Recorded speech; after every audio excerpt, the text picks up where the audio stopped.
Hello मित्रांनो, हिवाळा सुरू झालेला आहे तर इथे मी ग्रीन पुलावची रेसिपी शेअर करत आहे।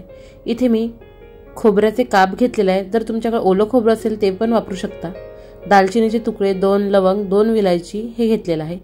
थोडीशी सोप, धणे आणि जिरे घेतलं। 1 चमच धणे, 1 चमच सोप आणि अर्धा चमच जिरे हे सगळं घालून बारीक करत आहे। इथे 30 ते 40 लसणाच्या पाकळ्या, आलाचा अर्धा इंचाचा तुकडा आणि मिरची घातलेली आहे। याच्यामध्ये तिखट वापरायचं नाही, त्याच्यामुळे मिरची, पुदिना आणि कोथिंबीर याच्यामुळे ग्रीन कलर येणार। जर तुमच्याकडे पालक असेल ते पण घालू शकता। इथे 1 पाव पनीर, सोयाबीनच्या वड्या, अर्धा किलो मटर, आलू, शिमला मिर्च, कोबी हे सगळं घातलेलं आहे। इथे तेल आणि तूप घातलेलं आहे, त्याच्यामुळे चव छान येते। स्टार फूल, 2 मोठ्या वेलच्या, छोट्या वेलच्या 2, लवंग आणि दालचिनीचा तुकडा तेच पण घातलेले आहे। जिरं घातलंय आणि बारीक छान लांब लांब कांदे कापून घातलेले आहेत ते घातले आहे। इथे 2 कांदे कापलेले आहे मी। गाजर, बीन्स पण घातलेले होते। हे सगळं झाल्यानंतर बारीक वाटून घेतलेला मसाला घालायचा आणि याला छान परतून घ्यायचं। मसाला हा छान परतून घ्यायचा, कारण तर आपण हिरवी मिरची वापरली आहे, त्याला छान शिजवून घ्यायला लागेल, नाहीतर त्याची हिरवट अशी हीक मारते आणि खेस आल्यासारखी वाटते। तर त्याला छान परतून घेतलं। त्यानंतर इथे हळद घालत आहे मी।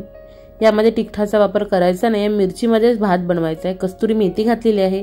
ग्रीन पुलाव हा या ठिकाणी तुम्ही त्यामध्ये ग्रीन कलर सुद्धा घालू शकता। हे पूर्णपणे ऑप्शनल आहे, आवडत असेल तर घाला, नाहीतर स्किप केला तरी पण चालेल। ग्रीन पुलाव हा थोडा ग्रीन दिसला तरच छान वाटतो। आणि इथे चवीनुसार मीठ घातलेलं आहे। छान मिक्स करून घेतलं। फेटून घेतलेलं दही घातलं आहे मी इथे। थोडी आंबट आणि छान टोमॅटो न घातल्यामुळे थोडी छान अशी आंबट चव येण्यासाठी मी दही घातलेलं आहे। व्हेजिटेबल्स, पनीर तळून घेतलंय, मग कोणतेही व्हेजिटेबल तळलेले नाहीये आणि हे छान सगळे मिक्स करून घेत आहे। इथे मी आधीच तांदूळ धुवून ठेवलेला होता, जर तुमच्याकडे बासमती राईस असेल तो घाला। इथे मी काटे चिन्नूर आहे तोच वापरलेला आहे मी, याची सेंट खूप छान असते। तर याला छान मिक्स करून घेत आहे मी। छान मसाल्यामध्ये परतून घेत आहे। परतून झाल्यानंतर यामध्ये पाणी घातलेलं आहे। आवश्यकतेनुसार पाणी घाला। जेवढे तांदूळ घालतात त्याचे डबल पाणी घाला आणि व्हेजिटेबल्स तुम्ही कमी केले तरी पण चालेल। छान मिक्स करून घेतलंय सगळं। पाण्याला उकळी आलेली आहे।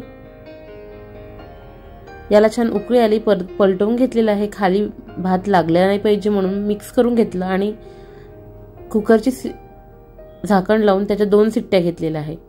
2 शिट्ट्या झालेल्या आहे। कुकर थंड झालेला आहे बघा, इथे तुम्हाला उघडून दाखवलेला आहे मी।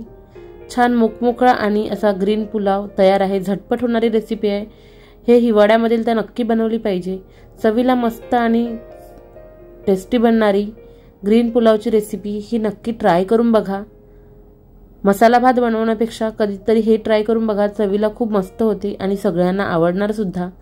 तर आजची रेसिपी तुम्हाला कशी वाटली हे नक्की कळवा। आवडलं असेल तर लाईक नक्की करा, शेअर करा आणि माझ्या चॅनलला सबस्क्राईब नक्की करा।